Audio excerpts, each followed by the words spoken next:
নমস্কার বন্ধুরা, আজ আমি তোমাদের হাতা বসানো দেখাবো। প্রথমে আমি খবরের কাগজে কেটে দেখাবো। খবরের কাগজটা 9 দাগ দিয়ে ভাঁজ করে নিতে হবে। লম্বাটা যে যার খুশি মতো নেব। আমি এখানে 14 নিয়েছি। এখান থেকে আমি 3 দাগ দেব আর হাতার এদিক থেকে 1.5 বাদ দেব। এবার লম্বা লাইন টানব। তারপর এখান থেকে 3 নেব।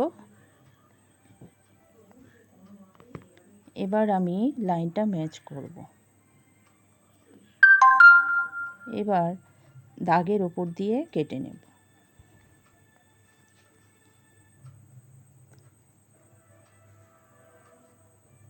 এবার সামনের দিকে এভাবে কিছুটা শেপ দিয়ে বাদ দেব, যেহেতু আমাদের সামনের দিকটা একটু ঢুকে থাকে।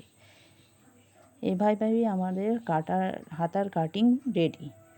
এরপর আমি কাপড় বসিয়ে কেটে নেব।